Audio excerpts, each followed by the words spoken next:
Eran las 6 de la mañana cuando escuché los golpes en la puerta. No eran golpes normales, de esos que da el cartero o algún vecino distraído. Eran golpes fuertes, insistentes, desesperados. El tipo de golpes que te despiertan con el corazón acelerado, con esa sensación de que algo malo está pasando. Me incorporé en la cama, confundida, tratando de entender qué estaba sucediendo. Afuera todavía estaba oscuro. La luz del amanecer apenas comenzaba a filtrarse por las cortinas de mi habitación. ¿Quién podía estar tocando mi puerta a esta hora? Pensé en ignorarlo, en volver a acostarme y pretender que no había escuchado nada. Pero los golpes continuaron, cada vez más urgentes, más desesperados. Me levanté, me puse la bata que siempre dejo colgada junto a la cama y caminé descalza por el pasillo frío de mi casa. Cada paso que daba hacia la puerta aumentaba mi nerviosismo. Algo en el aire se sentía extraño, pesado, como si la mañana misma supiera que este día no iba a ser como los demás. Llegué hasta la entrada y miré por la mirilla. Era Salvador, mi vecino de toda la vida, el hombre que vivía 3 casas más abajo, el mismo que me había ayudado a arreglar el jardín cuando Joaquín murió hace 5 años. Pero no era el Salvador tranquilo y amable que yo conocía.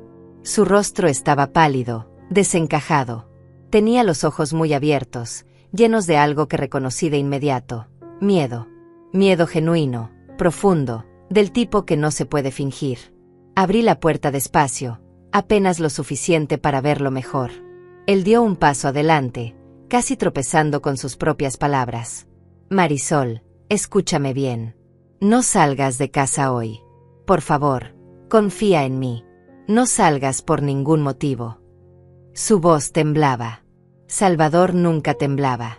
Era un hombre de 70 años, exmilitar, alguien que había visto cosas en su vida que yo ni siquiera podía imaginar. Y ahí estaba, frente a mí, rogándome que le escuchara con una urgencia que me heló la sangre. ¿Qué? Salvador, ¿de qué estás hablando? ¿Qué pasa? Él miró hacia atrás, hacia la calle vacía, como si esperara ver algo o alguien. Luego volvió a mirarme, y por un momento pensé que iba a contarme todo. Pero no lo hizo. Solo sacudió la cabeza, con una expresión de angustia que nunca le había visto antes. No puedo explicarte ahora. Solo, quédate en casa. Cierra las puertas, no abras a nadie. Ni siquiera si parecen oficiales. ¿Me entiendes? A nadie. Sentí un escalofrío recorrerme la espalda. ¿Oficiales? ¿De qué estaba hablando? ¿Por qué no podía simplemente decirme qué estaba pasando? Salvador, me estás asustando. Dime qué. Lo entenderás esta tarde. Te prometo que lo entenderás. Pero ahora necesito que confíes en mí. Por favor. Marisol. Por favor. Y antes de que pudiera responder, antes de que pudiera exigirle una explicación real, él ya estaba retrocediendo, alejándose por el camino de entrada. Lo vi desaparecer en la penumbra de la mañana, caminando rápido, mirando constantemente hacia los lados como si estuviera siendo perseguido. Cerré la puerta con manos temblorosas y me quedé ahí parada, en el silencio de mi propia casa, tratando de procesar lo que acababa de pasar. Mi corazón latía tan fuerte que podía escucharlo en mis oídos. ¿Qué demonios había sido eso? Caminé hasta la cocina, necesitaba un vaso de agua, necesitaba pensar con claridad. Encendí la luz y el resplandor repentino me hizo parpadear. Todo en mi casa se veía normal. La mesa donde siempre desayuno, las tazas colgadas en su lugar, el reloj de pared que Joaquín me regaló en nuestro aniversario número 30. Todo igual. Pero nada se sentía igual. Me servía agua con manos que aún temblaban y me senté en una de las sillas. ¿Por qué Salvador estaba tan asustado? ¿Y por qué no podía decirme la razón? Él y yo teníamos una buena relación. Después de que Joaquín murió, Salvador fue una de las pocas personas que realmente se preocupó por mí. Me ayudaba con las cosas pesadas de la casa, me invitaba a tomar café de vez en cuando, siempre estaba ahí cuando lo necesitaba. Pero esto era diferente. Esto no era una visita de cortesía ni un favor entre vecinos. Esto era una advertencia. Una advertencia urgente, desesperada, aterradora. Miré el reloj. 6:15 de la mañana. Afuera el cielo comenzaba a iluminarse lentamente, pintándose de tonos naranjas y rosas.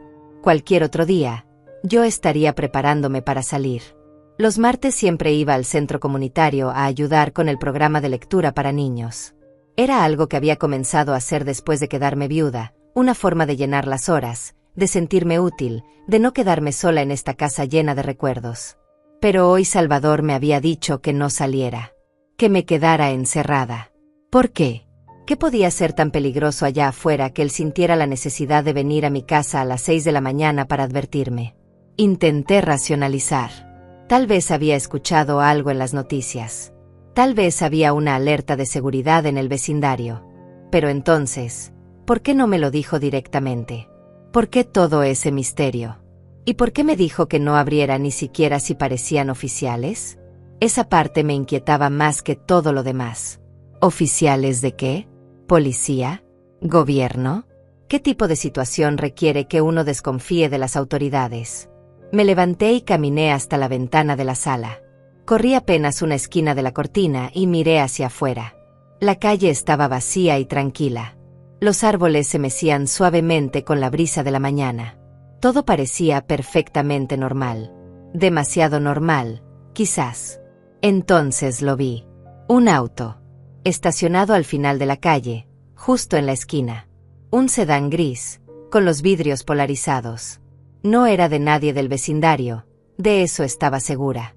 Yo conocía los autos de mis vecinos. Este era nuevo. Y algo en la forma en que estaba estacionado, ligeramente inclinado, como si el conductor quisiera tener una vista clara de toda la calle, me puso los nervios de punta. ¿Ese auto estaba ahí antes? No lo recordaba. Pero tampoco solía prestar atención a esas cosas. Hasta hoy. Solté la cortina y me alejé de la ventana, sintiendo una paranoia creciente. Esto era ridículo. Yo era una mujer de 68 años, viuda, jubilada, con una vida simple y predecible. ¿Quién iba a querer hacerme daño? ¿Por qué alguien estaría vigilando mi casa?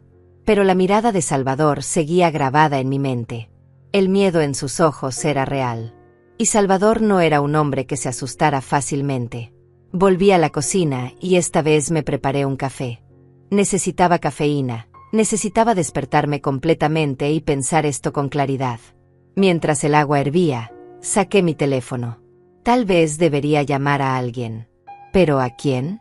Mis hijos vivían lejos. Andrea en otro estado, trabajando en su carrera de abogada. Marco en el extranjero, persiguiendo sus sueños de fotógrafo. Habíamos hablado el domingo pasado, nuestra llamada semanal de rutina. Todo normal, todo bien. No podía llamarlos ahora y decirles que estaba asustada porque mi vecino me dijo que no saliera de casa. Sonarían las alarmas. Querrían que me mudara con uno de ellos, que dejara esta casa, esta vida. Y yo no estaba lista para eso. No todavía.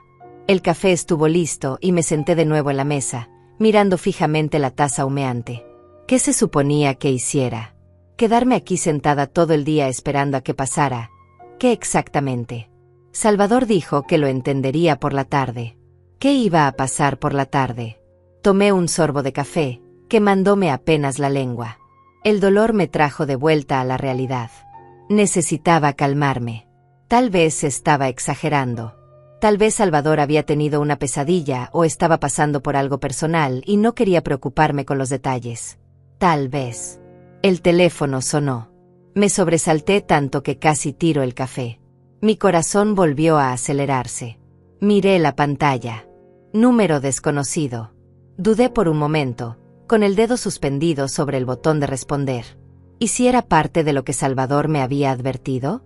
Pero también podía ser una llamada normal, una encuesta, un vendedor. Contesté. Hola. Silencio. Podía escuchar que había alguien del otro lado, una respiración suave, pero nadie habló. Hola. ¿Quién es? Más silencio. Y luego, clic. Colgaron. Bajé el teléfono lentamente, mirándolo como si fuera un objeto extraño y peligroso. Una llamada muda. A las 6:30 de la mañana. Justo después de la advertencia de Salvador. No era coincidencia. No podía serlo. Me levanté de nuevo, esta vez con más urgencia, y revisé todas las puertas de la casa. La puerta principal, cerrada con llave. La puerta trasera que daba al jardín, cerrada con llave. Las ventanas, todas cerradas. Me sentí como una prisionera en mi propia casa, pero también me sentí un poco más segura. Volví a la sala y me senté en el sofá, abrazando un cojín contra mi pecho. Afuera el día continuaba aclarándose, el mundo despertaba como siempre lo hacía. Pero yo estaba aquí dentro, encerrada, asustada, sin entender qué estaba pasando. Y lo peor de todo era la espera. Salvador dijo que lo entendería por la tarde. Eso significaba horas. Horas de estar aquí, sola, con mi imaginación creando los escenarios más terribles. Miré el reloj de nuevo. 6:45. El día acababa de comenzar, y ya sentía que había durado una eternidad. Las horas pasaron con una lentitud insoportable. Me quedé sentada en el sofá, mirando el reloj cada 5 minutos, sintiendo como el tiempo se arrastraba como si el día mismo estuviera conspirando contra mi cordura. Intenté distraerme. Encendí la televisión, pero no podía concentrarme en nada. Las noticias hablaban del clima, de política, de deportes. Todo normal. Nada que explicara por qué mi vecino había aparecido aterrorizado en mi puerta. Apagué la televisión y el silencio volvió a llenar la casa. Ese silencio que conocía tan bien, que había sido mi compañero constante durante los últimos 5 años. Desde que Joaquín murió, el silencio se había convertido en algo familiar, casi reconfortante. Pero hoy era diferente. Hoy el silencio no me reconfortaba. Me oprimía. Me levanté y caminé por la casa, revisando las ventanas otra vez, asegurándome de que todo estuviera cerrado. Me sentía ridícula haciendo esto, como una anciana paranoica que ve peligros donde no los hay. Pero no podía evitarlo. Cada ruido me sobresaltaba. El viento contra las ventanas, el crujido de la madera vieja de la casa, el zumbido lejano de un auto pasando por la calle. Llegué hasta la habitación que había sido de Joaquín y mía durante 35 años de matrimonio. Ahora era solo mía. La cama perfectamente tendida, las cortinas cerradas a medias, sus cosas todavía en la mesita de noche. Nunca tuve el valor de quitarlas. Su reloj, sus anteojos para leer, el libro que nunca terminó. A veces entraba aquí solo para sentirlo cerca, para recordar cómo era tener a alguien en esta casa, cómo era no estar sola. Los niños me habían sugerido 1000 veces que vendiera la casa, que me mudara a algo más pequeño, más manejable. «Es demasiado grande para ti sola, mamá», decía Andrea cada vez que hablábamos. Y tenía razón. Esta casa de 3 habitaciones, con su jardín grande y sus pasillos largos, era demasiado para una mujer de mi edad. Pero era mi casa. Era el lugar donde había construido mi vida, donde había criado a mis hijos, donde había amado y había perdido. No estaba lista para dejarla ir. No todavía. Volví a la sala y me asomé por la ventana otra vez. El auto gris seguía ahí. No se había movido en 2 horas. Esto ya no podía ser coincidencia. Alguien estaba vigilando la calle. O me estaba vigilando a mí. Sentí un escalofrío. ¿Por qué alguien querría vigilarme? Yo no era nadie importante. Era solo una viuda jubilada que vivía de su pensión y de los ahorros que Joaquín había dejado. Teníamos una vida modesta. Nunca tuvimos mucho dinero. Joaquín trabajó toda su vida como contador en una firma mediana. Hacía su trabajo, llegaba a casa, cenábamos juntos, veíamos televisión. Una vida simple, predecible, sin secretos ni misterios.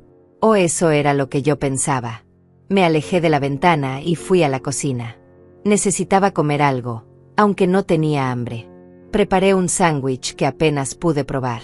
La comida se me hacía un nudo en la garganta. Mi estómago estaba cerrado por la ansiedad. El teléfono volvió a sonar. Esta vez casi lo dejo caer. Lo agarré con manos temblorosas y miré la pantalla. Número desconocido otra vez. Diferente al de la mañana, pero igual de anónimo. Dudé. ¿Debía contestar? ¿Y si era la misma persona de antes? Y sí. Contesté. Hola. Silencio de nuevo. Pero esta vez pude escuchar algo más. Ruido de fondo. Como si quien llamaba estuviera en un lugar público. Voces distantes. El sonido de tráfico. ¿Quién es? ¿Por qué me llaman? Nada. Solo esa respiración suave, casi imperceptible. Y luego, clic. Colgaron otra vez. Dejé el teléfono sobre la mesa y me senté, sintiendo como las lágrimas amenazaban con salir. No era una mujer que llorara fácilmente. Había aprendido a ser fuerte cuando Joaquín murió. Había tenido que serlo. Pero esto me estaba sobrepasando. Esta sensación de no saber qué estaba pasando, de estar atrapada en algo que no entendía. ¿Por qué me estaban haciendo esto? ¿Qué querían de mí? Miré el reloj. 10 de la mañana. 4 horas más hasta las 2 de la tarde. 4 horas eternas. Me levanté y empecé a caminar por la casa otra vez, incapaz de quedarme quieta. Pasé por el pasillo lleno de fotografías familiares. Andrea y Marco cuando eran pequeños, sonriendo con sus uniformes escolares. Nuestra boda, yo con mi vestido blanco y Joaquín tan joven y apuesto. Vacaciones en la playa, cumpleaños, graduaciones. Toda una vida capturada en marcos colgados en la pared. Me detuve frente a una foto de Joaquín, tomada unos meses antes de morir. Estaba en el jardín, con sus herramientas de jardinería, sonriendo a la cámara. Se veía feliz, saludable. Nadie hubiera imaginado que 3 meses después sufriría un infarto masivo mientras dormía. El doctor dijo que fue rápido, que no sufrió. Eso se suponía que me debía consolar, pero nunca lo hizo realmente. Lo extrañaba tanto. Extrañaba su voz, su risa, la forma en que me abrazaba por las noches antes de dormir. Extrañaba tener a alguien con quien compartir mis días, alguien que me hiciera sentir menos sola en este mundo. ¿Qué está pasando, Joaquín?, susurré a la fotografía. ¿Por qué estoy tan asustada? Obviamente no hubo respuesta. Solo el silencio de la casa y el tic-tac del reloj de pared. Seguí caminando y llegué hasta el estudio que Joaquín usaba para trabajar desde casa cuando traía papeles de la oficina. Nunca había tocado mucho este cuarto después de su muerte. Los niños me ayudaron a empacar algunas cosas, pero la mayoría seguía ahí. Sus archivos, sus carpetas, su escritorio ordenado de la manera meticulosa en que él siempre lo mantenía. Entré y me senté en su silla. El cuero viejo crujió bajo mi peso. Pasé los dedos por la superficie del escritorio, acumulando un poco del polvo que se había asentado con los años. Joaquín pasaba horas aquí, revisando números, haciendo cálculos, trabajando en cosas que yo nunca entendí realmente. Él era el de los números. Yo era el ama de casa, la madre, la que mantenía todo funcionando mientras él traía el dinero. Así funcionaba nuestro matrimonio, y nunca me había molestado. Éramos un equipo, cada uno con su rol. Pero ahora me preguntaba si realmente había conocido a mi marido. ¿Había secretos en su vida que yo desconocía? ¿Cosas que me ocultó para protegerme? Sacudí la cabeza. Estaba siendo ridícula. Joaquín era un hombre bueno, honesto, transparente. No había secretos. No había misterios. Solo era el miedo hablando, haciéndome dudar de todo. Me levanté de la silla y estaba por salir del estudio cuando escuché algo que me heló la sangre. Pasos. Afuera, en el jardín. Me quedé paralizada, con el corazón golpeando contra mis costillas. Los pasos eran lentos, deliberados. Alguien estaba caminando por el costado de mi casa. Me acerqué a la ventana del estudio con cuidado, moviéndome lo más silenciosamente posible. Las cortinas estaban parcialmente cerradas. Asomé apenas un ojo por el borde y miré hacia afuera. Había un hombre en mi jardín. Alto, vestido con ropa oscura, caminando lentamente por el sendero lateral. No era nadie que yo conociera. Tenía las manos en los bolsillos y miraba hacia la casa, estudiándola, como si estuviera buscando algo. El pánico me invadió. Retrocedí de la ventana, tropezando con mis propios pies. ¿Quién era? ¿Qué estaba haciendo en mi propiedad? ¿Debía llamar a la policía? Pero Salvador me había dicho que no abriera ni siquiera a oficiales. ¿Significaba eso que no debía confiar en la policía tampoco? Volví a asomarme, más cautelosa esta vez. El hombre seguía ahí, ahora mirando hacia las ventanas. Por un segundo terrible pensé que me había visto, pero él siguió caminando, rodeando la casa, desapareciendo hacia el jardín trasero.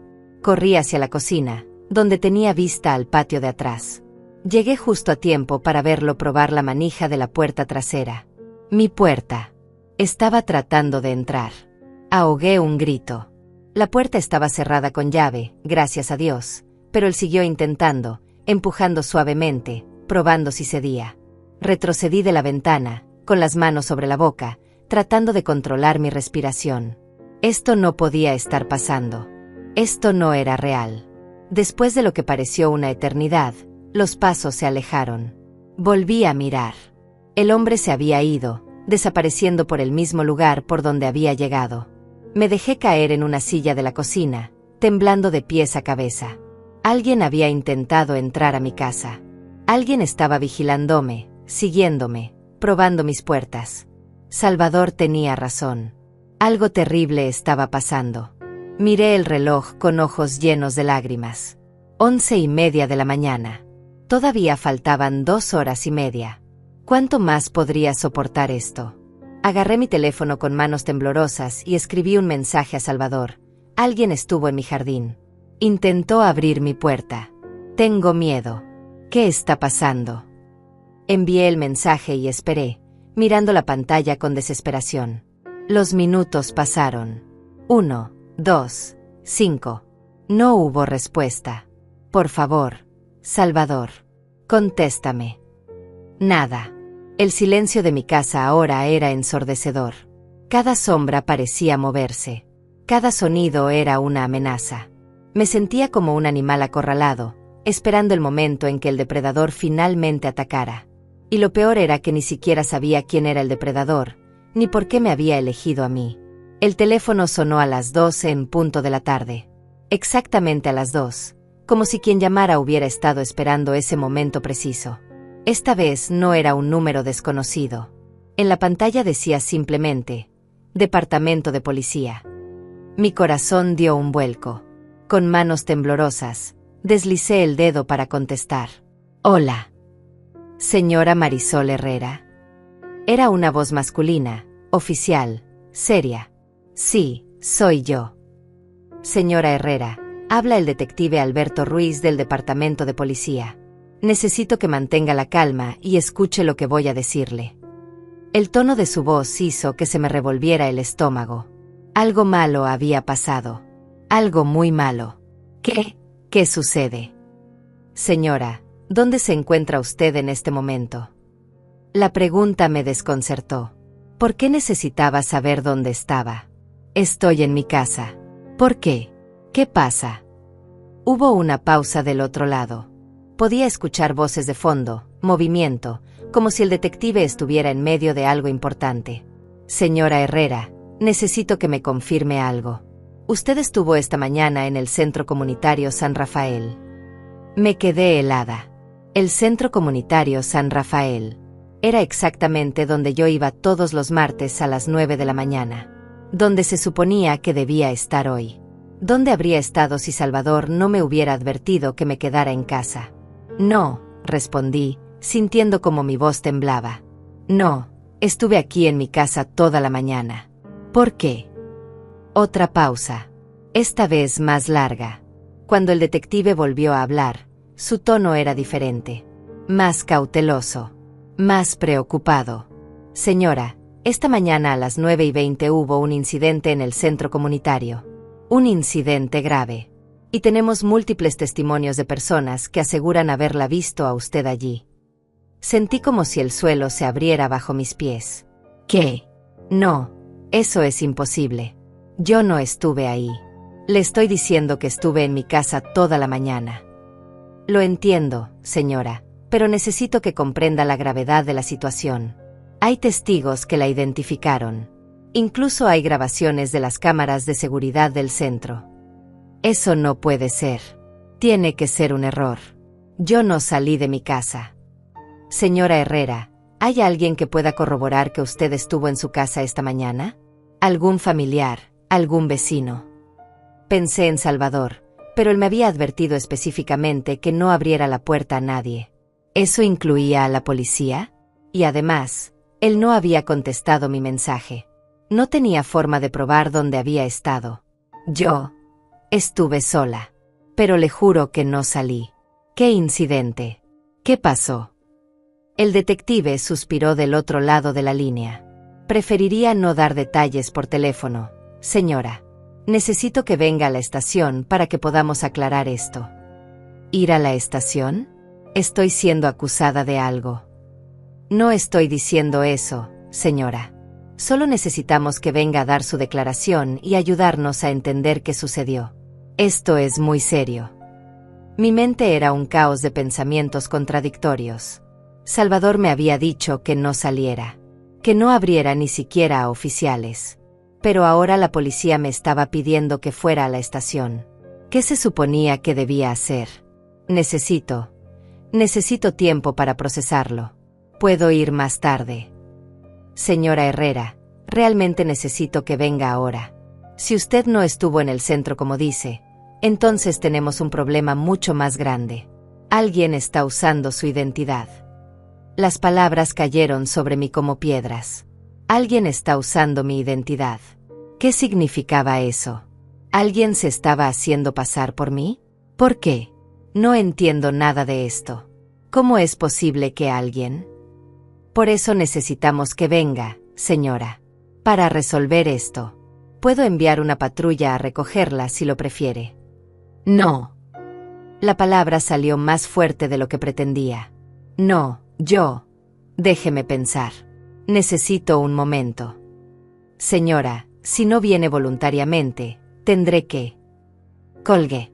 Sé que fue una estupidez, sé que probablemente empeoré las cosas, pero el pánico me dominó. Dejé caer el teléfono sobre el sofá y me llevé las manos a la cabeza. ¿Qué estaba pasando? ¿Cómo era posible que hubiera testigos que me vieron en un lugar donde no estuve? ¿Y qué incidente había ocurrido? El detective dijo que era grave. ¿Qué tan grave?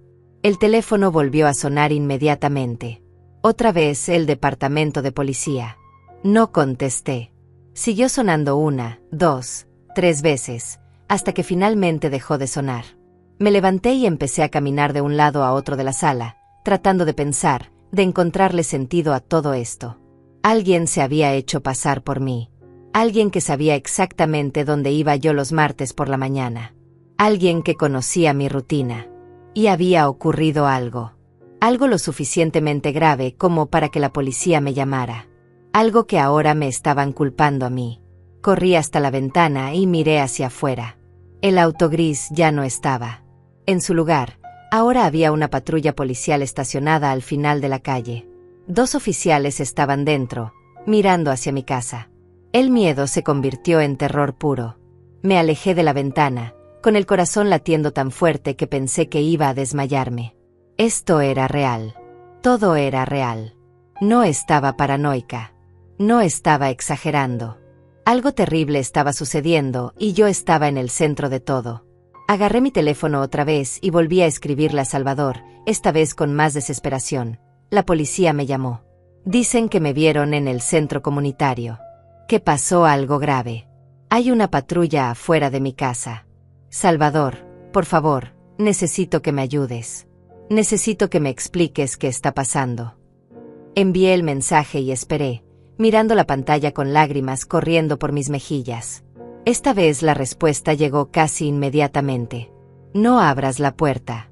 No importa que te digan. Voy para allá. Dame 20 minutos. 20 minutos. Tenía que aguantar 20 minutos más. Volví a mirar por la ventana. Los oficiales seguían en la patrulla, pero ahora uno de ellos estaba hablando por radio. Probablemente reportando que yo estaba en casa, que no había salido, que no respondía a sus llamadas. ¿Cuánto tiempo pasaría antes de que decidieran venir a buscarme? ¿Tenían una orden de arresto? ¿Podían entrar a mi casa sin mi permiso? No sabía nada de leyes. Nunca había tenido problemas con la policía en mi vida. Había sido una ciudadana ejemplar durante 68 años. Y ahora estaba escondida en mi propia casa, aterrada de los mismos oficiales que se suponía debían protegerme. El teléfono volvió a sonar. Esta vez era un número que no reconocía, pero diferente a los anteriores. Dudé si contestar, pero algo en mí necesitaba saber más. Hola. Señora Herrera. Era una voz femenina esta vez. Joven. Nerviosa. ¿Quién es? Mi nombre es Angélica. Trabajo en el Centro Comunitario San Rafael. Señora, necesito hablar con usted. Es sobre lo que pasó esta mañana. Mi respiración se aceleró. ¿Qué pasó? Nadie me quiere decir qué pasó exactamente. Es que, Es complicado. La mujer que estuvo aquí esta mañana, la que todos pensamos que era usted, ella hizo algo terrible. Robó dinero de la caja de donaciones. Más de $3,000 que habíamos recaudado para el programa de becas. Y no solo eso. También tomó archivos de la oficina administrativa, documentos personales de varios voluntarios y participantes del programa. Me dejé caer en el sofá, sintiendo como las piernas me fallaban. Pero yo no fui. Yo no hice eso. ¿Por qué me harían esto? Lo sé, dijo Angélica, y su voz sonaba genuinamente confundida. Por eso la estoy llamando. Porque algo no cuadra. Esa mujer se parecía mucho a usted, señora Herrera. Muchísimo. Pero cuando la vi de cerca, algo estaba mal. Sus ojos, la forma en que caminaba, cómo hablaba. Era usted, pero no era usted. ¿Entiende lo que quiero decir? No, no entiendo nada. ¿Cómo es posible que alguien se parezca tanto a mí? ¿Y por qué? Para robar $3,000. Eso es lo que no tiene sentido, continuó Angélica. $3,000 es dinero, sí, pero alguien que se tomó la molestia de hacerse pasar por usted, de conocer su rutina, su horario, ¿por qué arriesgarse por esa cantidad? Y los archivos que tomó eran expedientes específicos, como si supiera exactamente qué buscaba. ¿Qué tipo de archivos? No puedo dar detalles, señora, pero eran documentos sensibles. Información personal. La directora está furiosa y la policía está investigando. Pero yo solo sentí que debía llamarla, porque cuando vi a esa mujer esta mañana, algo en mi interior me dijo que algo estaba mal. Y ahora que sé que no era realmente usted, todo tiene más sentido. ¿Le dijiste esto a la policía? Sí, pero ellos están enfocados en encontrarla a usted. Tienen sus huellas en la caja, testigos que la identificaron. Para ellos es un caso claro. ¿Mis huellas? ¿Cómo pueden tener mis huellas si yo no estuve ahí? Hubo un silencio incómodo del otro lado. No lo sé, señora. Pero las tienen. El detective Ruiz me lo dijo. Colgué el teléfono sintiendo que iba a vomitar. Mis huellas. ¿Cómo era posible? ¿Cómo alguien podía tener mis huellas? Entonces lo recordé. Hace 2 meses, había ido al banco a renovar algunos documentos. Me pidieron mis huellas digitales para la nueva tarjeta de débito. Un procedimiento estándar, me dijeron. Algo de seguridad adicional. ¿Era posible que alguien hubiera accedido a esa información? ¿Que la hubiera usado? Miré el reloj. Habían pasado 10 minutos desde el mensaje de Salvador. 10 minutos más. Pero entonces escuché algo que hizo que mi sangre se congelara. Pasos en el porche. Golpes en la puerta. Pero no eran golpes desesperados como los de Salvador esta mañana. Eran golpes firmes, autoritarios. Señora Herrera, Departamento de Policía. Necesitamos que abra la puerta. Me quedé paralizada en medio de la sala, mirando la puerta como si fuera una criatura viviente a punto de devorarme. Los golpes continuaron, más insistentes cada vez. Señora Herrera, sabemos que está ahí dentro. Por favor, abra la puerta. Solo queremos hablar con usted. Era la voz del detective Alberto Ruiz. La misma voz que había escuchado por teléfono minutos antes. Pero ahora, escucharla al otro lado de mi puerta, tan cerca, me aterrorizaba de una manera que no podía explicar. Salvador me había dicho que no abriera. Que no confiara en nadie, ni siquiera en oficiales. Pero ¿cómo podía no abrir a la policía? ¿No empeoraría todo si me negaba? Señora, si no abre voluntariamente, tendremos que considerar otras opciones. No queremos llegar a eso. Otras opciones. ¿Qué significaba eso? ¿Derribar la puerta? ¿Una orden judicial? Mi mente intentaba procesar todas las posibilidades mientras mis pies permanecían clavados al suelo. Me acerqué lentamente a la puerta, sin hacer ruido, y miré por la mirilla. Eran 2 hombres vestidos con trajes oscuros. Uno de ellos, el que había estado hablando, tenía unos 50 años, cabello canoso, expresión seria. El otro era más joven, de pie ligeramente detrás, mirando alrededor del porche como si esperara que alguien más apareciera. Solo queremos aclarar la situación del centro comunitario, continuó el detective. Si usted realmente no estuvo ahí, como afirma, entonces necesitamos su ayuda para encontrar a quien lo hizo. Es tan simple como eso. Sonaba razonable. Lógico. Exactamente lo que diría un detective real. Pero algo en su tono, en la forma en que me miraba a través de la mirilla, me decía que esto no era tan simple. Necesito hablar con mi abogado primero, dije finalmente, sorprendiéndome a mí misma con lo firme que sonó mi voz. Los dos hombres intercambiaron miradas. Señora, usted no está siendo acusada de nada todavía. Solo necesitamos su declaración. No necesita un abogado para una conversación. Todavía. Esa palabra resonó en mi mente. Todavía no estaba siendo acusada.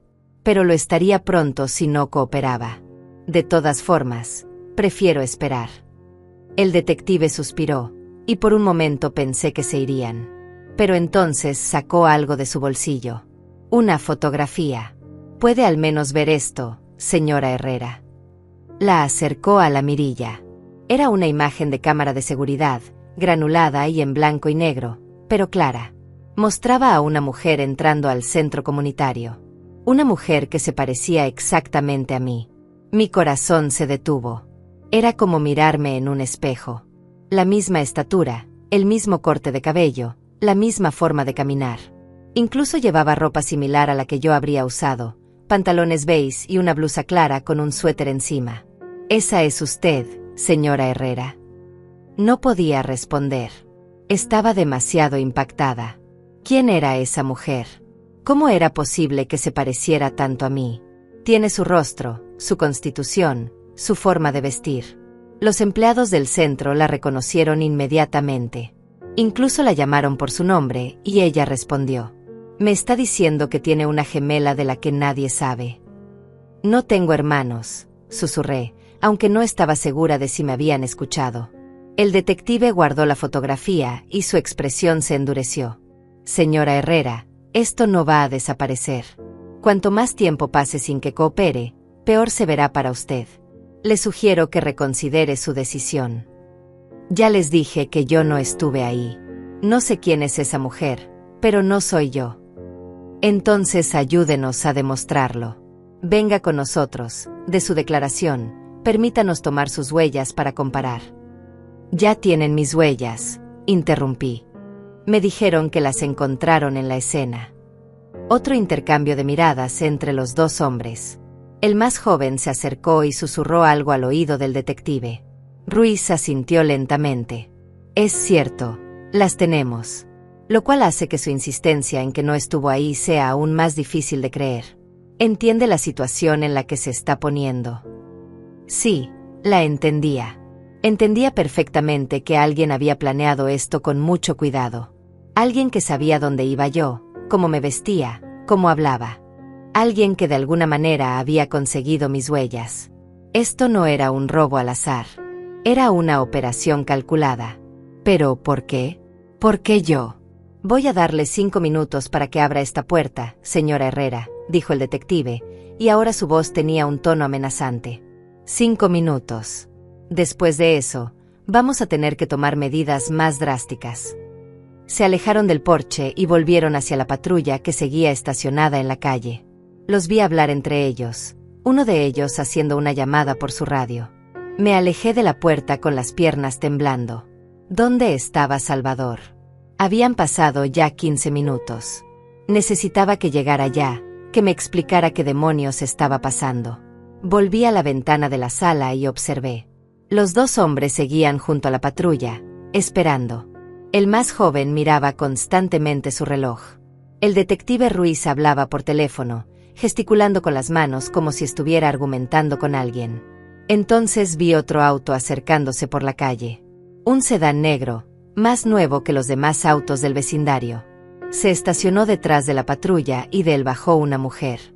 Llevaba un traje formal y lentes de sol a pesar de que el día estaba nublado. Se acercó al detective Ruiz y comenzaron a hablar. No podía escuchar lo que decían, pero la conversación parecía tensa. La mujer señalaba hacia mi casa, el detective negaba con la cabeza, ella insistía. ¿Quién era? ¿Otra detective? ¿Una fiscal? Mi teléfono vibró. Un mensaje de Salvador, Estoy a 2 cuadras. No abras la puerta. Pase lo que pase, no abras. 2 cuadras. Casi había llegado. Solo necesitaba aguantar un poco más. Pero entonces la mujer del traje empezó a caminar hacia mi casa.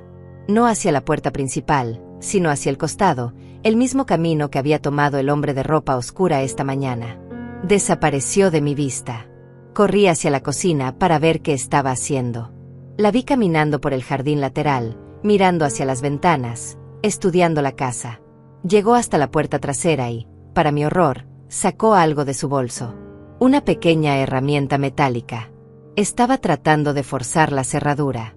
El pánico me invadió completamente. Agarré lo primero que encontré, un cuchillo de cocina del cajón, y me quedé ahí parada, temblando, sin saber qué hacer. La mujer seguía trabajando en la cerradura. Podía escuchar los pequeños clics metálicos. Era solo cuestión de tiempo antes de que lograra abrirla. Entonces escuché el motor de un auto acelerando. A través de la ventana frontal vi el auto de Salvador derrapando hasta detenerse frente a mi casa.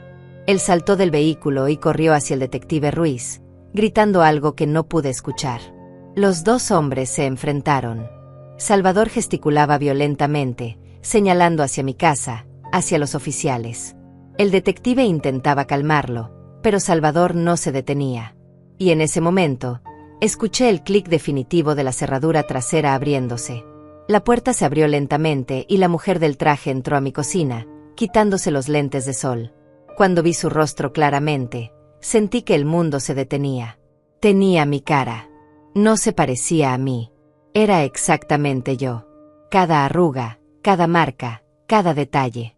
Sonrió, y fue la sonrisa más aterradora que había visto en mi vida.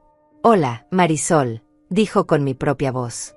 «Creo que tú y yo necesitamos tener una conversación muy seria». Retrocedí hasta chocar contra la pared, el cuchillo temblando en mi mano. La mujer cerró la puerta detrás de ella con calma, sin quitarme los ojos de encima. Era como estar frente a un espejo viviente, pero un espejo que se movía por voluntad propia, que respiraba, que sonreía con una frialdad que nunca había visto en mi propio reflejo. «No grites», dijo, levantando las manos en un gesto de paz que no transmitía ninguna tranquilidad. «Si gritas, los de afuera van a entrar. Y créeme, no quieres que eso pase». «¿Quién eres?». Mi voz salió apenas como un susurro ronco. «Esa es una pregunta complicada», respondió, caminando lentamente hacia la mesa de la cocina y sentándose como si estuviera en su propia casa. «Digamos que soy alguien que conoce muy bien tu vida. Cada detalle, cada hábito, cada pequeño secreto. ¿Qué quieres de mí?». Ella inclinó la cabeza, estudiándome con esos ojos que eran idénticos a los míos, pero que miraban de una forma completamente diferente. Había algo calculador en ellos, algo despiadado. «No es lo que yo quiero. Es lo que otras personas quieren. Yo solo soy la mensajera. La ejecutora, si prefieres llamarlo así.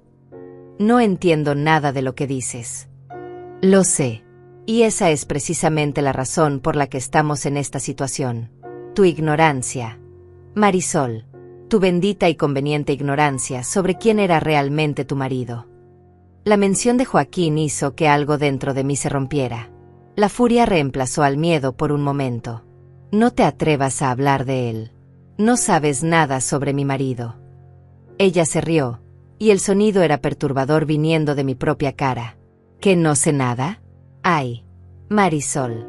Yo sé más sobre Joaquín de lo que tú supiste en 35 años de matrimonio. Sé sobre las cuentas ocultas, los archivos encriptados, las reuniones secretas. Sé sobre lo que descubrió y lo que intentó hacer con esa información». «Estás mintiendo». Joaquín era contador. Trabajaba con números, con empresas, con empresas corruptas, interrumpió ella. Con políticos sucios. Con gente muy poderosa que movía dinero de formas muy ilegales. Y tu querido Joaquín, el contador honesto y trabajador, decidió que tenía que hacer lo correcto. Decidió recopilar pruebas, documentar todo, prepararse para exponer a estas personas. Me dejé deslizar por la pared hasta quedar sentada en el suelo, todavía aferrando el cuchillo. Esto no podía ser real. Joaquín nunca me había mencionado nada de esto. ¿Por qué habría hecho eso? ¿Por qué arriesgaría todo? Porque era un idiota noble, dijo ella con desdén. Porque creía en la justicia y en hacer lo correcto, incluso si eso significaba poner en peligro a su familia. Y míralo ahora. 5 años muerto, y tú aquí, pagando por sus decisiones. Su muerte fue un infarto. El médico lo confirmó. Ella me miró con algo parecido a la lástima. ¿De verdad eres tan ingenua? Los hombres de 58 años en perfecto estado de salud no sufren infartos masivos de la nada, especialmente cuando están a punto de entregar evidencia incriminatoria a las autoridades. Las palabras me golpearon como puñetazos. No podía ser verdad. No podía ser que Joaquín hubiera sido asesinado y yo nunca lo supe. No podía ser que todo este tiempo. ¿Por qué ahora?, pregunté, con lágrimas comenzando a rodar por mis mejillas. ¿Por qué después de 5 años vienen por mí? Porque encontramos algo. Un rastro que Joaquín dejó. Una pista que sugiere que no se llevó toda la evidencia a la tumba. Que dejó una copia de respaldo. Y creemos que tú sabes dónde está. No sé nada. Te lo juro, no sé nada sobre ninguna evidencia. Eso es lo que dijiste hace 6 meses cuando te interceptamos en el banco. ¿Recuerdas? Te pedimos tus huellas digitales para la nueva tarjeta de seguridad. Un procedimiento completamente rutinario. El recuerdo volvió a mí con claridad aterradora. La empleada del banco, insistente pero amable. El escáner digital. La forma en que me aseguró que era solo para mi protección. Fuiste tú. Fui yo. Necesitábamos tus huellas para poder usarlas hoy. Para hacer que el robo del centro comunitario pareciera tu culpa. Para tener palanca sobre ti, para presionarte a cooperar. Pero yo no sé dónde está esa evidencia. Joaquín nunca me dijo nada. Ella se levantó de la silla y se acercó a mí, agachándose para quedar a mi altura. Su cercanía me revolvía el estómago. Entonces vas a tener que recordar. Vas a tener que pensar en cada conversación que tuvieron en sus últimos días. Cada comentario extraño. Cada regalo inesperado. Cada lugar al que te pidió que fueras o que evitaras. Porque algo te dijo, Marisol. Algo te dejó. Los hombres como Joaquín siempre dejan algo para proteger a sus esposas. Afuera escuché la voz de Salvador gritando, todavía discutiendo con el detective. ¿Cuánto tiempo más podría mantenerlos ocupados? ¿Y si realmente no sé nada? ¿Qué vas a hacer entonces? Ella se enderezó, mirándome desde arriba con expresión fría. Entonces vas a ir a prisión por robo y falsificación de identidad. Tienes tus huellas en la caja de donaciones, múltiples testigos y grabaciones de video que te muestran claramente en la escena del crimen. Te van a dar años, Marisol. Años encerrada, lejos de tus hijos, muriendo lentamente en una celda. No puedes hacer esto. Ya está hecho. A menos que me des lo que quiero. La puerta principal se abrió de golpe. Salvador irrumpió en la casa, seguido inmediatamente por el detective Ruiz y el otro oficial. Salvador me vio en el suelo, vio a la mujer parada frente a mí, y su rostro palideció. «Aléjate de ella», ordenó Salvador, su voz llena de una autoridad que nunca le había escuchado. La mujer se dio vuelta hacia ellos, sin mostrar ninguna señal de sorpresa o preocupación. Salvador Montes. Han pasado años. Sigues siendo el guardián leal, ¿verdad? Dije que te alejaras. El detective Ruiz miraba confundido entre la mujer y yo, notando por primera vez la similitud imposible. ¿Qué demonios está pasando aquí? Salvador se movió rápidamente, colocándose entre la mujer y yo, ayudándome a levantarme con su mano libre. En la otra mano sostenía algo que hizo que mi corazón se detuviera, un sobre amarillo, viejo y desgastado. «Es hora de que Marisol sepa la verdad», dijo Salvador, mirando directamente a la mujer. «Toda la verdad. Joaquín me hizo prometerle que la protegería, que solo le diría si el peligro llegaba a su puerta. Bueno, aquí está el peligro». Le extendió el sobre a mí. Lo tomé con manos temblorosas. En la parte frontal, escrito con la letra inconfundible de Joaquín, decía, «Para Marisol. Ábrelo solo con Salvador». «¿Qué es esto?» «Tu respuesta», respondió Salvador. «Y también tu condena, dependiendo de cómo decidas usarlo». La mujer dio un paso hacia nosotros, pero el detective Ruiz finalmente reaccionó, bloqueándole el camino. Nadie se mueve hasta que alguien me explique qué está pasando. Señora Herrera, o quien sea que sea usted, quédese donde está. Miré él sobre mis manos, sintiendo su peso como si contuviera toda la vida que creía conocer y todas las mentiras que la sostenían. Joaquín había sabido. Había sabido que esto pasaría algún día. Y me había dejado algo. Algo lo suficientemente importante como para que gente peligrosa viniera a buscarlo 5 años después. Ábrelo, Marisol, urgió Salvador. Es tiempo de que sepas quién era realmente tu marido. ¿Y quién eres tú ahora que él ya no está para protegerte? Con dedos temblorosos, comencé a abrir el sobre, sabiendo que lo que encontrara dentro cambiaría todo para siempre. El sobre contenía una carta doblada en 3 partes, escrita a mano con la letra cuidadosa de Joaquín. Solo verla me hizo sentir su presencia, como si él estuviera ahí conmigo, tratando de explicarme algo que nunca tuvo el valor de decirme en vida. Con manos temblorosas, comencé a leer mientras todos en la cocina esperaban en silencio. Mi querida Marisol, si estás leyendo esto, significa que el peligro que tanto temí finalmente llegó. Significa que ya no estoy ahí para protegerte, y que Salvador cumplió su promesa de cuidarte cuando yo no pudiera. Perdóname por las mentiras. Perdóname por construir nuestra vida sobre secretos que nunca debiste cargar. Pero entiende que cada decisión que tomé fue para mantenerte a salvo, a ti y a nuestros hijos. Tuve que detenerme, las lágrimas haciendo que las palabras se volvieran borrosas. Salvador puso una mano en mi hombro, dándome fuerza para continuar. Durante 20 años trabajé como contador para empresas legítimas.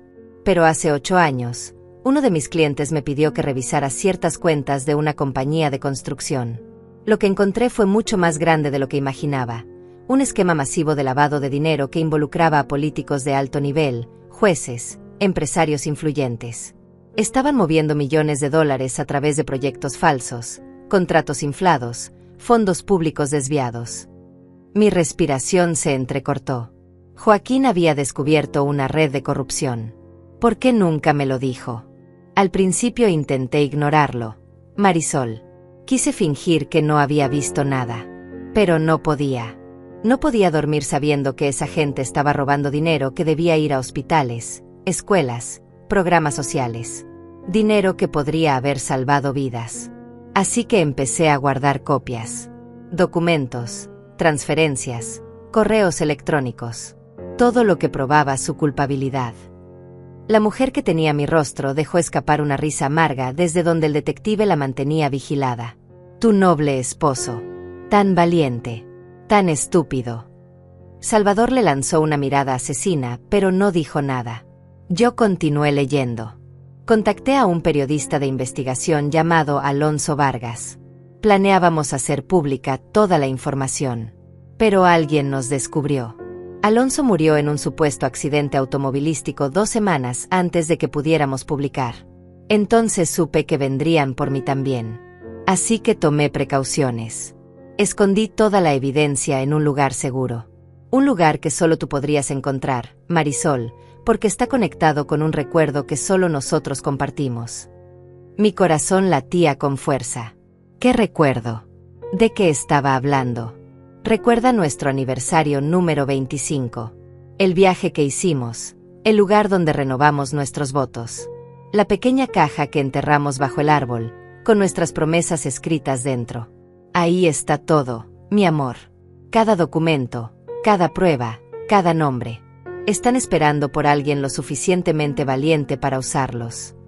La carta continuaba, pero mis manos temblaban tanto que Salvador tuvo que sostenerla por mí para que pudiera seguir leyendo. Salvador lo sabe todo. Él fue mi confidente, mi protector. Le pedí que vigilara sobre ti desde la distancia, que nunca te dijera nada a menos que el peligro fuera inminente. Confía en él como yo confié. Y perdóname, Marisol. Perdóname por dejarte sola con este peso. Pero si estás leyendo esto, es porque ahora tienes una decisión que tomar.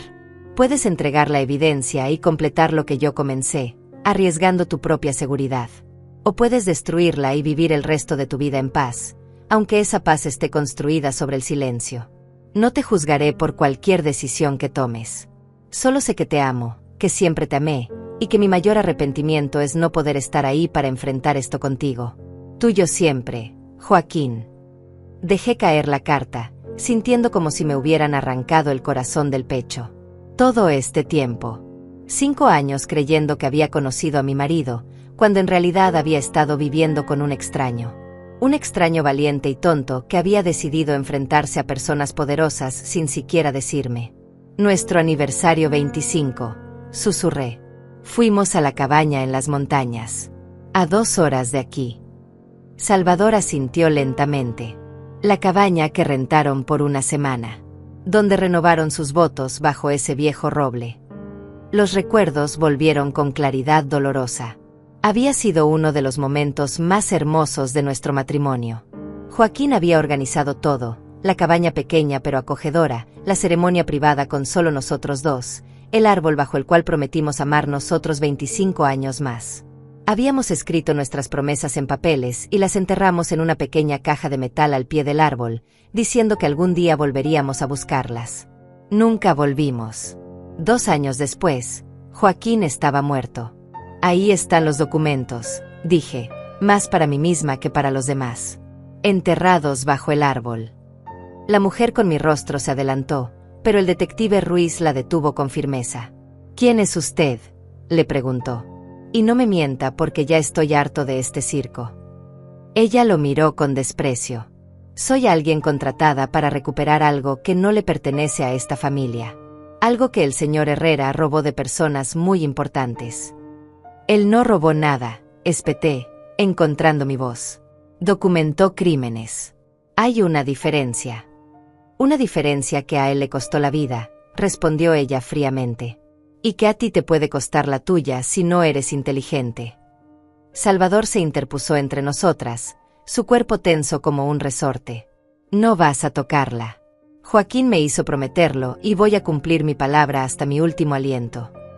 El detective Ruiz se pasó una mano por el rostro, claramente tratando de procesar toda la información. Esto está completamente fuera de mi jurisdicción. Estamos hablando de conspiración, corrupción política, posible homicidio. Necesito llamar a mis superiores. No, dijo Salvador con urgencia. No sabe en quién puede confiar. Si esas personas tienen el poder que Joaquín documentó, entonces tienen gente en todas partes. Policías, jueces, fiscales. Una llamada al lugar equivocado y Marisol estará muerta antes del amanecer. Las palabras cayeron sobre mí como agua helada. ¿Muerta? ¿Realmente estaba en tanto peligro? Entonces, ¿qué sugiere que haga?, preguntó el detective, y por primera vez escuché incertidumbre en su voz. Déjenos ir, respondió Salvador. Déjenos llegar a esa cabaña, recuperar los documentos, y luego los entregaremos a las autoridades correctas. A alguien fuera del sistema local, alguien federal. La mujer se rió. ¿De verdad crees que van a llegar a esa cabaña? Mis empleadores tienen ojos en todas partes. Antes de que crucen los límites de la ciudad, ya habrá gente esperándolos. Entonces moriremos intentándolo, dijo Salvador con una determinación que me asustó. Pero no vamos a entregarle esos documentos a ustedes para que los destruyan. El detective Ruiz nos miró a Salvador y a mí, luego a la mujer, claramente dividido entre su deber y lo que era correcto.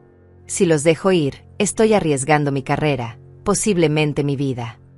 Y si no lo hace, dije, encontrando finalmente mi propia determinación, estará permitiendo que gente corrupta siga robando y matando sin consecuencias. Mi marido murió tratando de hacer lo correcto. No voy a dejar que su sacrificio sea en vano. Hubo un largo silencio. Afuera, el otro oficial golpeó la puerta, preguntando si todo estaba bien.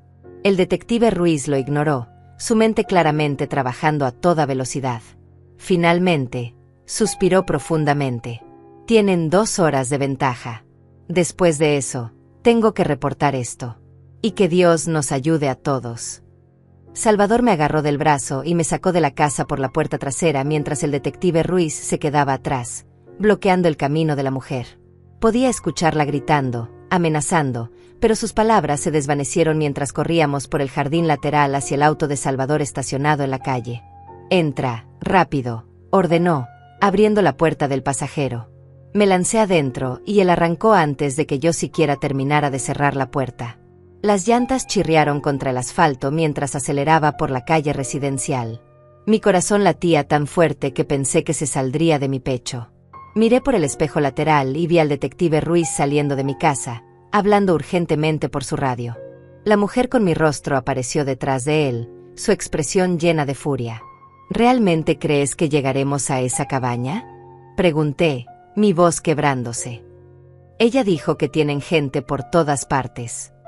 Tenemos que intentarlo, respondió Salvador, sus ojos fijos en el camino mientras tomaba una curva a demasiada velocidad. Joaquín no murió para que esos documentos permanecieran enterrados para siempre. Salimos del vecindario y entramos a la carretera principal. Salvador conducía de forma errática, cambiando de carriles constantemente, tomando salidas inesperadas para asegurarse de que nadie nos siguiera. ¿Cómo conociste a Joaquín realmente?, pregunté, necesitando entender. Dijiste que te lo contó todo. ¿Por qué confió en ti? Salvador mantuvo sus ojos en el camino, pero vi cómo su mandíbula se tensaba. Porque yo también trabajaba en las sombras. Hace 15 años, yo era investigador privado. Me especialicé en casos de fraude corporativo. Joaquín me contrató cuando empezó a sospechar que algo estaba mal con sus clientes. Lo que encontramos juntos fue mucho peor de lo que cualquiera de nosotros imaginó. ¿Por qué nunca me lo dijiste? Todos estos años, viviendo a 3 casas de distancia, ayudándome con el jardín, tomando café conmigo. Todo fue una mentira. No fue mentira, dijo con firmeza. Mi cariño por ti es real, Marisol. Pero tenía órdenes de Joaquín.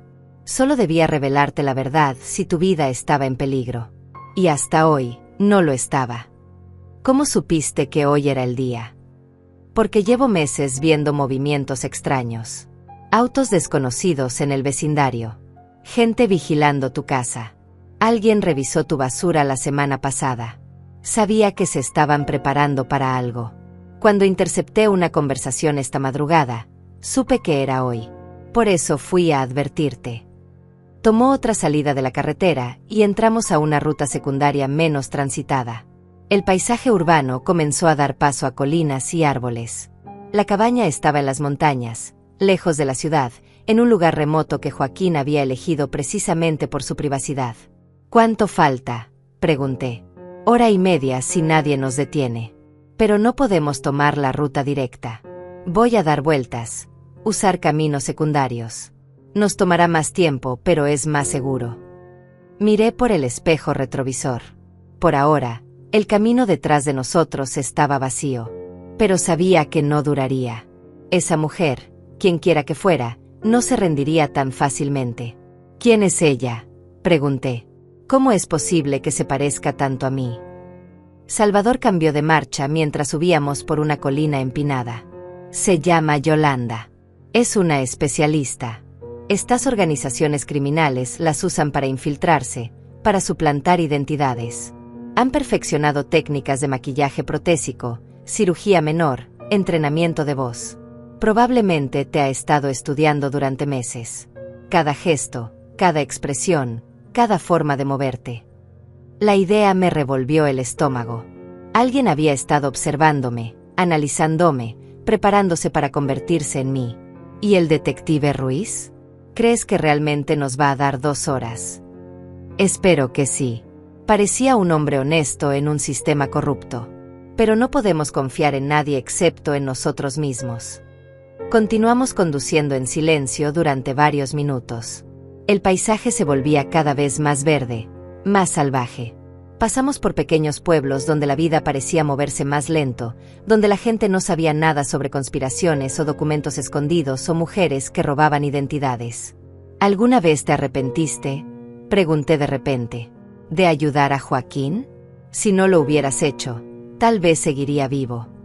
Salvador apretó el volante con fuerza. Todos los días. Pero también sé que Joaquín hubiera hecho lo mismo con o sin mi ayuda. Era un hombre de principios.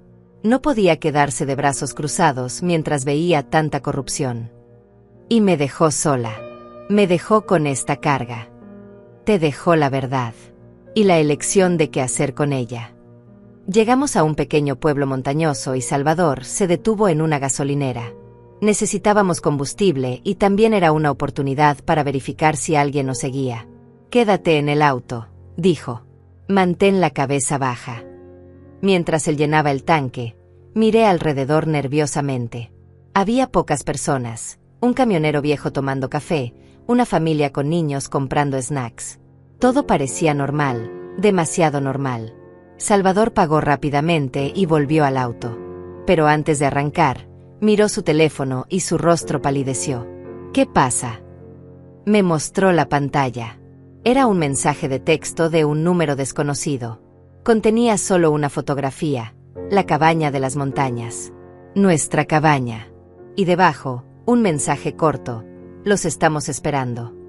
Mi sangre se congeló. Ya sabían a dónde íbamos. ¿Cómo era posible? «Tienen que haber rastreado mi teléfono», dijo Salvador, apagándolo inmediatamente y sacando la batería. «O el tuyo. Dame tu celular». Le pasé mi teléfono y él hizo lo mismo, arrancando la batería y arrojando ambos teléfonos a un basurero cercano. «Sin teléfonos no podemos pedir ayuda si algo sale mal», dije. «Pero tampoco pueden rastrearnos. Es un intercambio necesario». Arrancó el auto de nuevo, pero ahora su expresión era mucho más sombría. «Si ya están en la cabaña, ¿qué hacemos? No podemos simplemente aparecer ahí». Salvador condujo en silencio durante un minuto, pensando. Luego tomó un desvío hacia un camino de tierra que se adentraba en el bosque. «Conozco otra forma de llegar. Un sendero que usaban los cazadores hace años. Nos dejará en la parte trasera de la propiedad. Podremos acercarnos sin ser vistos. ¿Y si no funciona? Entonces improvisaremos. Pero no vamos a rendirnos, Marisol. No después de llegar tan lejos». El camino de tierra era irregular y lleno de baches. El auto de Salvador protestaba con cada obstáculo, pero él seguía adelante, adentrándose más y más en el bosque.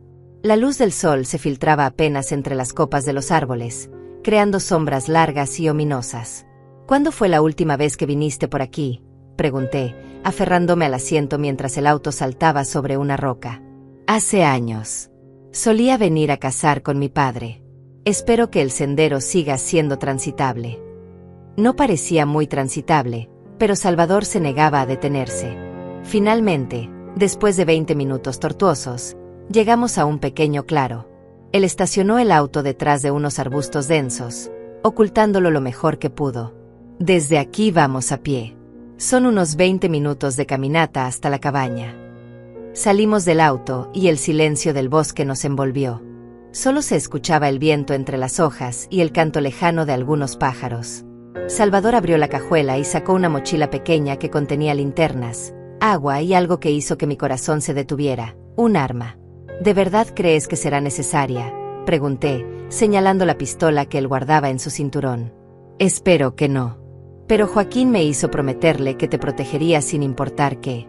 Y voy a cumplir esa promesa». Comenzamos a caminar por el sendero apenas visible entre los árboles. Cada paso me alejaba más del mundo que conocía y me acercaba más a un futuro incierto. Llevaba conmigo la carta de Joaquín, doblada cuidadosamente en mi bolsillo. Sus palabras resonaban en mi mente. «Tienes una decisión que tomar». ¿Pero realmente tenía elección? Después de todo lo que había pasado, después de saber que mi marido había sido asesinado, que había pasado 5 años viviendo en la ignorancia, ¿podía simplemente darle espalda?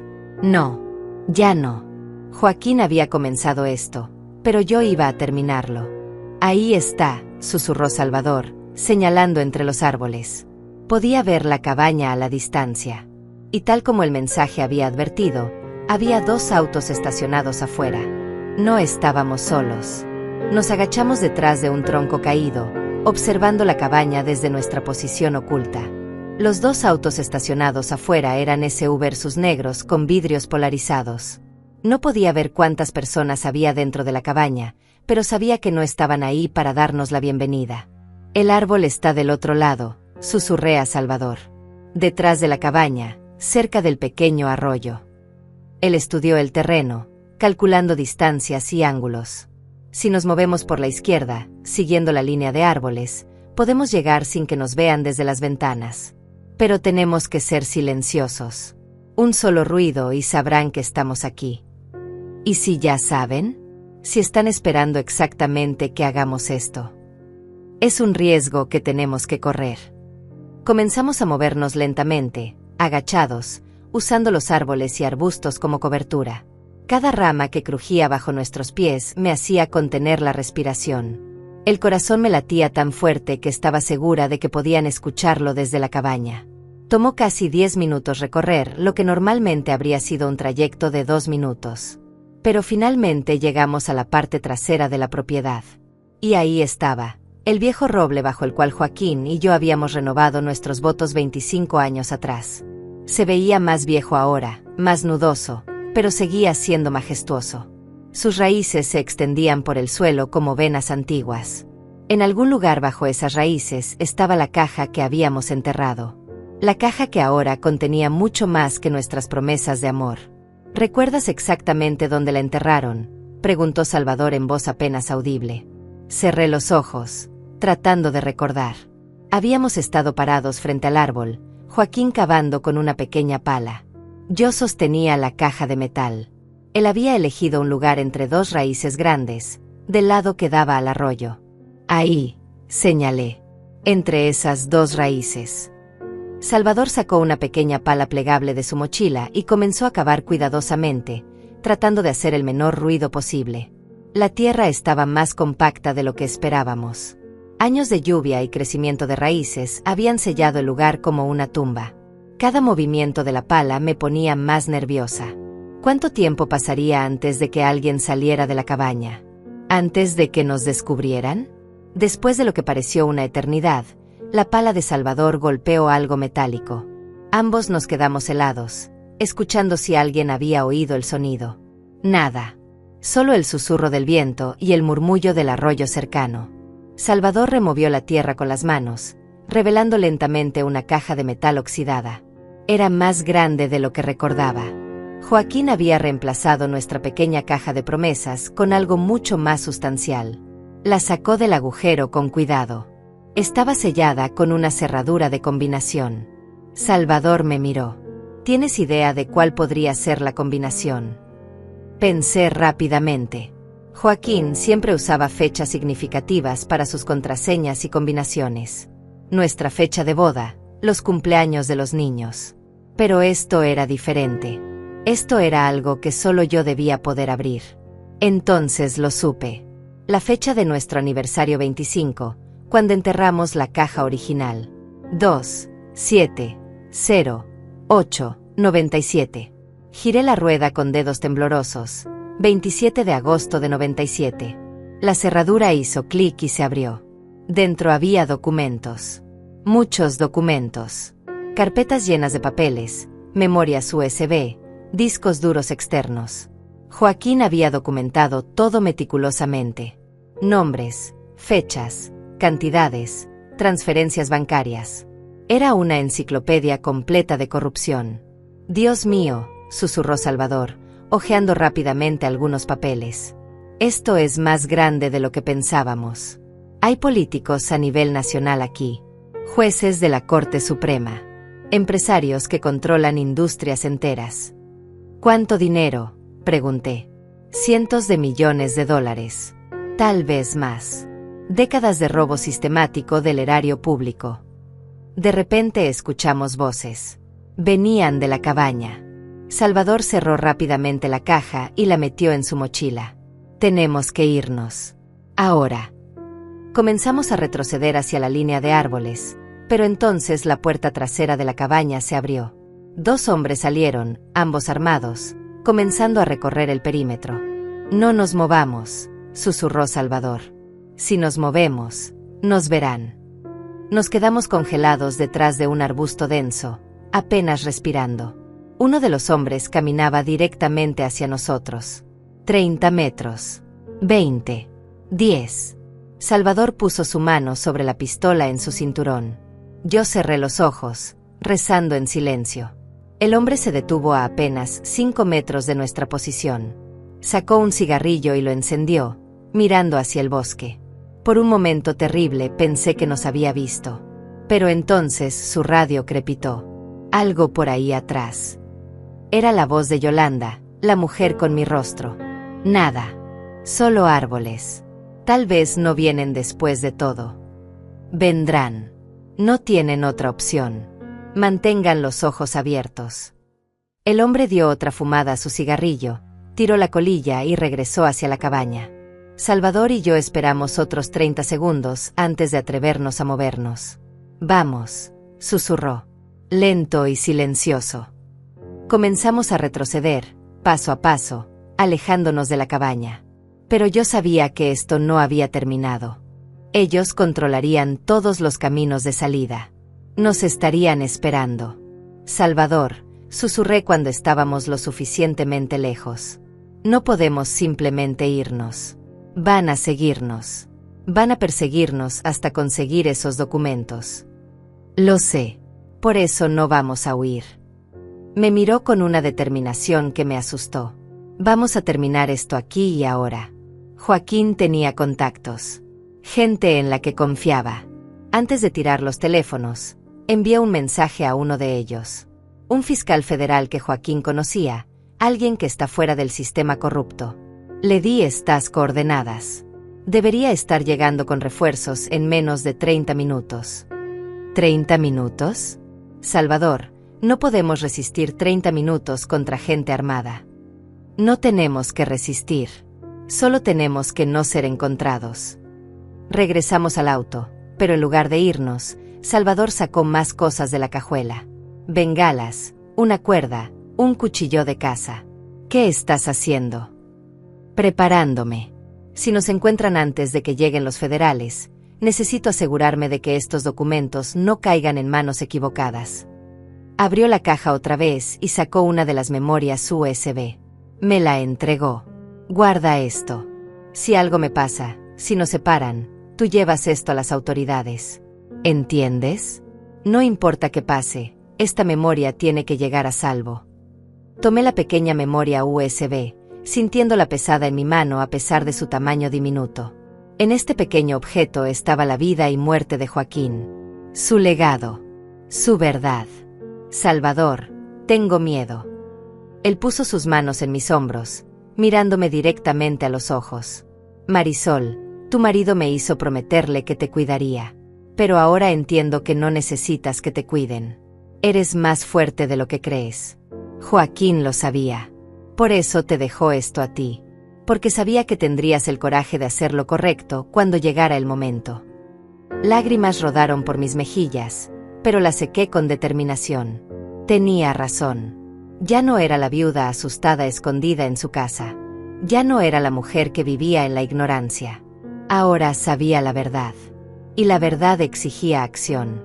¿Qué necesitas que haga? Necesito que te quedes aquí, oculta. Si escuchas disparos, si algo sale mal, tomas ese auto y conduces hasta el pueblo más cercano. Buscas a la policía federal, no local. Les entregas la memoria y les dices todo. Prometido. Asentí, aunque cada fibra de mi ser quería protestar, quería decirle que no me dejara sola. ¿Y tú qué vas a hacer? Salvador sonrió, pero no fue una sonrisa feliz. Fue la sonrisa de un hombre que ha aceptado su destino. Voy a asegurarme de que Joaquín no murió en vano. Voy a cumplir la última promesa que le hice a mi amigo. Antes de que pudiera responder, escuchamos motores. Los SUV negros se alejaban de la cabaña, comenzando a peinar el área. Nos habían descubierto. O al menos sabían que estábamos cerca. Salvador me empujó suavemente hacia el auto. Escóndete. Y pase lo que pase, no salgas hasta que sea seguro. Salvador, no. Pero él ya se había ido, moviéndose entre los árboles con la mochila conteniendo la caja de documentos. Llevándolos lejos de mí. Convirtiéndose en el señuelo. Me quedé sola en el auto, con la memoria USB apretada en mi mano, escuchando los motores acercándose. Los minutos que siguieron fueron los más largos de mi vida. Escondida en el auto, agachada en el asiento trasero, escuchaba los motores de los SUV moviéndose por el bosque, las voces gritando órdenes, los pasos corriendo entre los árboles. Y entonces, El sonido que más temía, disparos. 3 disparos rápidos, seguidos de silencio. Luego más voces, más movimiento. Apretaba la memoria USB contra mi pecho, rezando para que Salvador estuviera bien, pero sabiendo en mi corazón que él había hecho exactamente lo que prometió, sacrificarse para protegerme. Lágrimas silenciosas corrían por mi rostro. Joaquín había muerto por esta verdad. Y ahora Salvador también. ¿Cuántas más vidas costaría? ¿Cuándo terminaría este círculo de violencia y secretos? Entonces escuché algo diferente. Sirenas. Muchas sirenas. Y el sonido inconfundible de helicópteros acercándose. Los refuerzos de Salvador habían llegado. Lo que siguió fue caótico. Más disparos, gritos, órdenes amplificadas por megáfonos exigiendo que todos bajaran las armas. Permanecí escondida, temblando, sin atreverme a mover un músculo hasta que todo quedó en silencio. Finalmente, alguien golpeó la ventana del auto. Era un hombre con chaleco antibalas que decía FBI en letras grandes. Detrás de él, docenas de agentes federales se movían por el área, arrestando a las personas que habían estado cazándonos. «Señora Herrera, soy el agente especial Marco Delgado. Salvador Montes nos contactó. Está a salvo. Está herido, pero va a estar bien». La ola de alivio que me golpeó casi me hizo desmayar. Salí del auto con piernas temblorosas y el agente me sostuvo del brazo. «Tiene los documentos». Le mostré la memoria USB. Él la tomó con cuidado, como si fuera la cosa más preciada del mundo. Y tal vez lo era. «Esto va a cambiar muchas cosas, señora. Muchas personas muy poderosas van a caer por lo que su esposo documentó». Me llevaron hasta donde Salvador estaba siendo atendido por paramédicos. Tenía una herida de bala en el hombro, pero estaba consciente y sonriendo cuando me vio. «Lo logramos», dijo con voz débil. «Joaquín estaría orgulloso». Me arrodillé junto a él, tomando su mano. «Eres un tonto. Pudiste haber muerto. Pero no morí. Y ahora la verdad va a salir a la luz». Vi a Yolanda siendo esposada y metida en uno de los vehículos federales. Cuando pasó junto a mí, nuestras miradas se encontraron. Ya no había similitud entre nosotras. Ella era solo una criminal más siendo llevada a la justicia. Los días que siguieron fueron un torbellino. Los documentos de Joaquín desataron el mayor escándalo de corrupción en décadas. 14 políticos de alto nivel fueron arrestados, incluyendo 2 senadores y un gobernador. Jueces, empresarios, funcionarios públicos, todos cayeron como fichas de dominó. El esquema de lavado de dinero había movido más de $300 millones durante 20 años. El nombre de Joaquín fue vindicado. Los medios lo llamaron héroe, un contador valiente que se atrevió a enfrentarse al sistema corrupto. Su muerte fue oficialmente reclasificada como homicidio, y se abrieron nuevas investigaciones. Salvador se recuperó de su herida y fue reconocido por su valentía. El detective Ruiz, quien nos había dado esas 2 horas cruciales, fue ascendido y puesto a cargo de una nueva fuerza especial anticorrupción. Pero para mí, nada de eso importaba tanto como la verdad. Finalmente sabía quién había sido realmente mi marido. No el hombre tranquilo que leía el periódico cada mañana, sino el héroe silencioso que arriesgó todo por hacer lo correcto. 3 meses después, regresé a la cabaña. Esta vez sola, en un día soleado y pacífico. Caminé hasta el viejo roble y me senté bajo su sombra, tocando la tierra donde habíamos enterrado nuestras promesas tantos años atrás. Saqué una nueva carta que había escrito, doblada con cuidado. En ella le contaba a Joaquín todo lo que había pasado, cómo había encontrado su valentía, cómo había completado su misión. Le decía que lo perdonaba por los secretos, que entendía por qué lo había hecho. Y le prometía que viviría el resto de mi vida honrando su memoria, no escondiéndome del mundo sino enfrentándolo con la misma valentía que él había mostrado. Cavé un pequeño agujero y enterré la carta bajo el árbol, junto con las cenizas del miedo que había cargado durante tantos años. Cuando me levanté para irme, me sentía diferente. Ya no era la viuda frágil y asustada que había sido despertada por golpes desesperados en su puerta. Era una mujer que había enfrentado el peligro, que había descubierto verdades terribles, que había arriesgado su vida por la justicia. Era una mujer que ahora sabía que la verdad, sin importar cuán dolorosa sea, siempre vale la pena ser descubierta. Porque la verdad es lo único que nos hace realmente libres. Conduje de regreso a casa mientras el sol se ponía detrás de las montañas, pintando el cielo de colores naranjas y rosas. Andrea y Marco vendrían a visitarme ese fin de semana. Teníamos mucho de qué hablar, muchas cosas que sanar. Pero ahora podíamos hacerlo desde la honestidad, sin secretos que nos separaran. Mi casa ya no se sentía como una prisión. Se sentía como un hogar.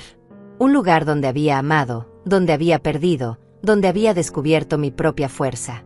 Y cada noche, antes de dormir, miraba la fotografía de Joaquín en mi mesita de noche y le susurraba las mismas palabras. Gracias por confiar en mí. Gracias por creer que sería lo suficientemente fuerte. Y gracias por amarme lo suficiente como para protegerme, incluso después de tu muerte. Porque al final, eso era lo que todo había sido. Un último acto de amor de un hombre que sabía que su esposa tenía dentro de sí el coraje para cambiar el mundo, si tan solo se le daba la oportunidad de descubrirlo. Y yo la había descubierto. La verdad había salido a la luz. La justicia había prevalecido. Y yo había aprendido que nunca es demasiado tarde para convertirse en la heroína de tu propia historia.